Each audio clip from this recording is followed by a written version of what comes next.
أعوذ بالله من الشيطان الرجيم. بسم الله الرحمن الرحيم.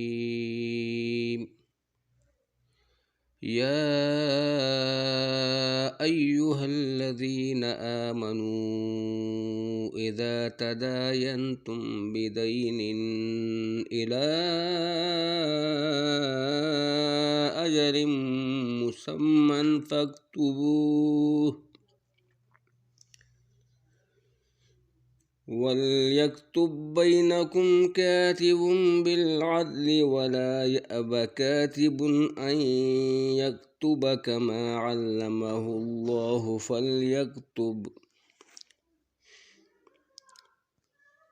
وليملل الذي عليه الحق وليتق الله ربه ولا يبخس منه شيئا، فإن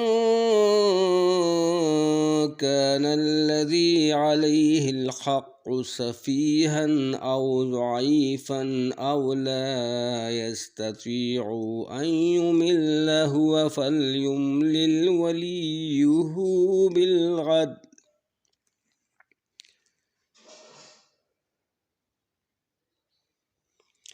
واستشهدوا شهيدين من رجالكم، فإن لم يكونا رجلين فرجل وامرأتان ممن ترضون من الشهداء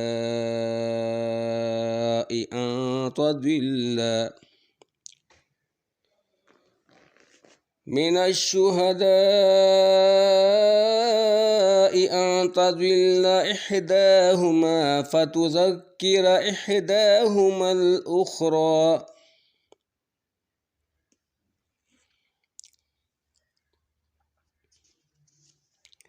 ولا يأبى الشهداء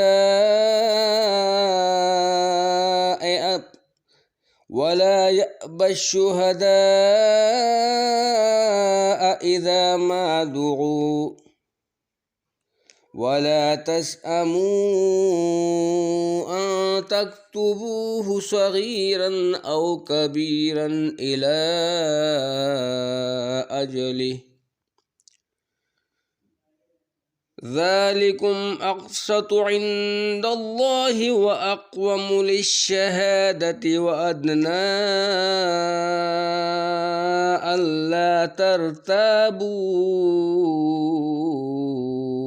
إلا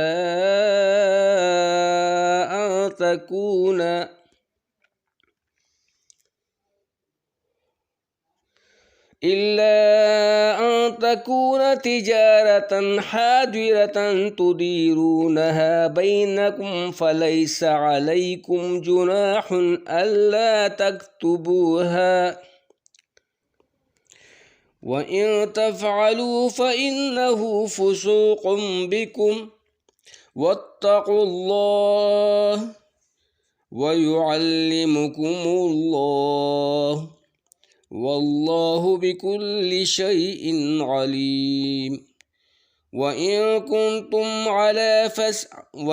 كنتم على سفر ولم تجدوا كاتبا فرهان مقبوضة، فإن أمن بعضكم بعضا فليؤدي الذي اؤتمن أمانته وليتق الله ربه، ولا تكتموا الشهادة ومن يكتمها فإنه آثم قلبه، والله بما تعملون عليم.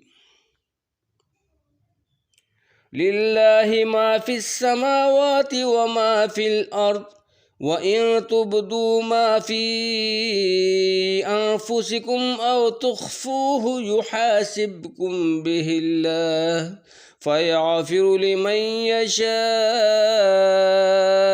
ويعذب من يشاء، والله على كل شيء قدير.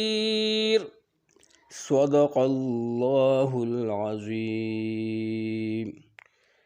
प्यारे नाज़रीन, अस्सलाम वालेकुम वरहमतुल्लाहि वबरकातुहू। स्टार गुड टीवी की जानिब से आप लोगों को होस्ट भाई फयाजुद्दीन आप सब लोगों को बहुत शुक्रगुजार है। अल्लाह सुब्हानहू व तआला हमें कुरान मजीद की तिलावत बार बार सुनने, उस पर अमल करने की तौफीक अता फरमाई। इस प्रोग्राम में आज आप लोगों ने सूरह बकरा की आखिर रुकू की चंद आयत की तिलावत सुनी।